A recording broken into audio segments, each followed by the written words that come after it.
Natasha case में एक अहम पेशरफ्त सामने आई है। नताशा जिसके मुबैना गफलत से अब और एक बेटी जहां बहक हो गए थे।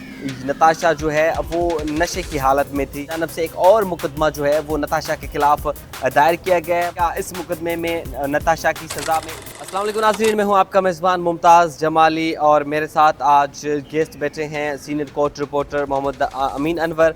आज हम बात करेंगे नताशा केस से मुतल्लिक। नताशा केस में एक अहम पेशरफ्त सामने आई है। मुल्ज़िमा नताशा जिसके मुबैना गफलत से एक बाप और एक बेटी जहां बहक हो गए थे, साथ ही साथ 3 के करीब शहरी ज़ख्मी हो गए थे। एक की हालत अभी भी तशवीशनाक जो है वो बताई जा रही है।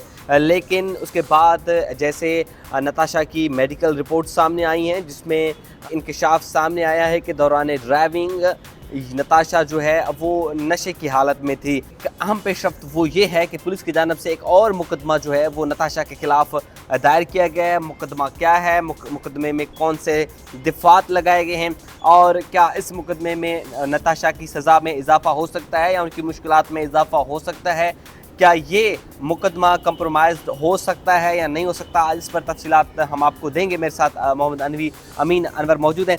अमीन साहब, क्या तफसीलात हैं? नताशा आजकल मीडिया में बड़ी इनकी खबरें चल रही हैं, क्या अपडेट है? कौन सा वो नया मुकदमा इनके खिलाफ दायर किया गया है?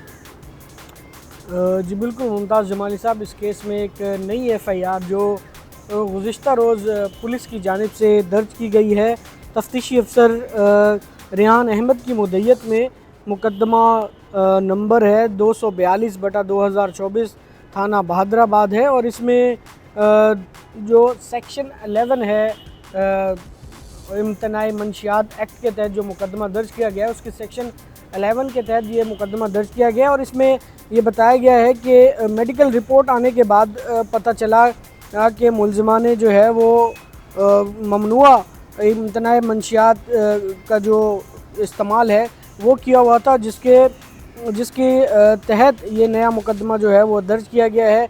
और मुल्ज़िमा आपको पता है कि अदालती रिमांड पर इस वक्त जेल में है। और अब देखते हैं कि इस केस में पुलिस की जानिब से क्या कार्रवाई की जाती है। एक FIR उन पर पहले ही दर्ज है, अभी एक दूसरा मुकदमा जो है उन पर दर्ज कर लिया गया। सरकार की मुद्दत में पहली जो FIR है वो जो ट्रैफिक हादसे में हलाक होने वाले बाप बेटी हैं उनके अजीज़ की मुद्दत में दर्ज किया गया है। ताहम ये दूसरा जो मुकदमा है ये पुलिस के इंस्पेक्टर रेहान अहमद की मुद्दत में दर्ज किया गया है। और अब देखते हैं कि पुलिस की जानिब से हमारी इत्तलात के मुताबिक अदालत में एक दरख्वास्त भी जमा कराई है जिसके तहत मुल्ज़िमा के रिमांड की दरख्वास्त की गई है अदालत से कि मुल्ज़िमा से इस नए मुकदमे की तफ्तीश करनी है, लिहाजा जिस्मानी रिमांड दिया जाए। ताहाल अभी तक इस पर जो सरकारी वकील हैं उनके मुताबिक कोई ऑर्डर नहीं हुआ। जैसे ही कोई इस पर ऑर्डर होगा हम मज़ीद अपने नाज़रीन को इस हवाले से भी आगाह करेंगे।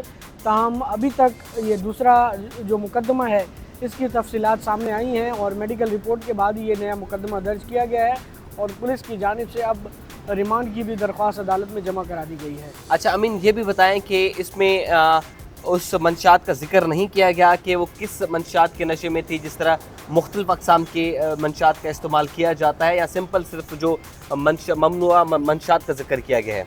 जी, इसमें उन्होंने लिखा है कि जो मंशियात का जिक्र है जिसको आम ज़बान में जो है वो आप आइस कहते हैं, उसके नशे में बताया गया है कि नशे की हालत में थी। और पुलिस सर्जन की रिपोर्ट की रोशनी में जो है वो ये नया मुकदमा दर्ज किया गया है और इसका जो बाकायदा FIR की कॉपी है वो भी मुतल्लिका अदालत में जमा कराई गई है और जिसकी तफसीलात भी सामने आई है। और ये अभी तक की दूसरी बड़ी अहम पेशरफ्त है जो इस मुकदमे में हमें देखने में आई है कि गुज़िश्ता दिनों 2 रोज़ कबल उनके जो शौहर हैं दानिश इकबाल, उनकी जानिब से भी जो है वो protective bail Sindh high court से कराई गई थी, जिसके बाद ट्रायल कोर्ट में उन्होंने भी सरेंडर करना है। क्योंकि आपको पता है कि नशे की हालत में गाड़ी चलाना जो भी है वो एक जुर्म है और वो जो गाड़ी जो है आपको पता है कि उनके हस्बैंड के नाम पे है। CEO जो कंपनी, वैसे तो कंपनी के नाम पे है लेकिन वो कंपनी के CEO जो है वो है दानिश इकबाल हैं, लिहाजा उन्हें गिरफ़्तारी से बचने के लिए अपनी हिफाजती ज़मानत कराई है जो सिंध हाई कोर्ट ने मंजूर की थी 2 रोज़ कबल। اور انہیں اب ٹرائل کورٹ میں سرنڈر بھی کرنا ہے، اور اب ایک نیا مقدمہ درج کر لیا گیا ہے پولیس کی جانب سے۔ بظاہر اب تک کی تفتیش سے یہی لگ رہا ہے کہ پولیس جو ہے وہ اس کیس میں غیر جانبدار جو ہے وہ دکھائی دے رہی ہے۔ اب دیکھتے ہیں کہ پیر والے روز پولیس ذرائع کے مطابق کیس کا چالان جو ہے وہ تیار ہو چکا ہے، اور اس چالان میں دیکھنا ہوگا کہ پولیس نے کیا انویسٹیگیشن کی ہے، اب تک کیا ایویڈنس کلیکٹ کیا ہے، چالان میں مزید کیا تفصیلات دی گئی ہیں۔ وہ اب امکان یہی ہے کہ پیر والے روز جو ہے وہ عدالت میں جمع کرایا جائے گا، پھر دیکھنا ہوگا کہ اس میں کیا۔ ٹھیک ہے امین، پیر والے روز جمع کیا جائے گا چالان۔ تھوڑی ہمیں یہ بھی تفصیلات دیجیے گا کہ جن سیکشن کا اضافہ مت کے نیا مقدمہ دائر کیا گیا ہے، عموماً اس کی کیا سزا ہے، کتنا جرمانہ عائد کیا جاتا ہے؟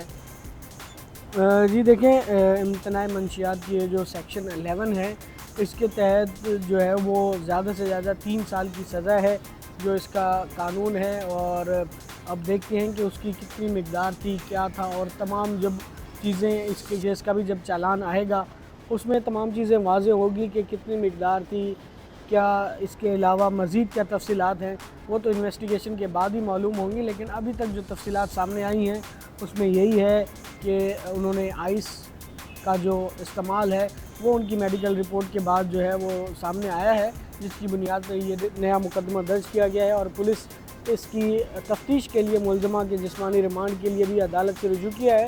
لیکن ابھی تک کے اطلاعات کے مطابق عدالت نے اس پر کوئی احکامات جاری نہیں کیے ہیں۔ جب اس پر مزید کوئی اپڈیٹ ہوگی تو ہم آپ کو آگاہ کریں گے۔ بہت شکریہ امین انور، ہمارے سینئر کورٹ رپورٹر ہیں۔ نتاشا ملزمہ جو اس وقت جیل میں ہیں، عدالتی ریمانڈ پہ جیل میں ہیں، ان کے خلاف جو ہے مقدمہ پہلے دائر کیا گیا تھا کہ ان کی مبینہ غفلت کی وجہ سے 2 شہری جاں بحق ہو گئے تھے اور 3 زخمی ہو گئے تھے۔ ساتھ ہی ساتھ بعد میں یہ اطلاعات بھی سامنے آئی ہیں کہ ان کو زبردستی جو ہے نفسیاتی مریض قرار دینے کی کوشش کی گئی تھی، لیکن ڈاکٹرز کی جانب سے ان کو مینٹلی فٹ قرار دیا گیا تھا، اور بعد میں ابھی جو میڈیکل رپورٹ آئی ہے کہ وہ اس وقت نشے کی حالت میں تھی، یعنی انہوں نے آئس کا نشہ کیا ہوا تھا جو کہ پاکستان میں ممنوع ہے۔ تو یہ 2 مقدمات اب تو دائر ہو چکے ہیں۔ ان کے شوہر نے بھی گرفتاری کے ڈر سے عدالت سے رجوع کیا ہے، اور چونکہ گاڑی اس کے نام پہ تھی، اب ابھی جو دیکھا یہی جا رہا ہے کہ کیس جو ہے اس وقت بڑا سینسٹیو ہوتا جا رہا ہے، تمام لوگوں کی نظریں بھی اس کیس پر ہیں۔ تو جو اپڈیٹ ہوگی ہم آپ کے سامنے رکھیں گے۔ 4 نیوز آن لائن کو ضرور سبسکرائب کیجیے گا۔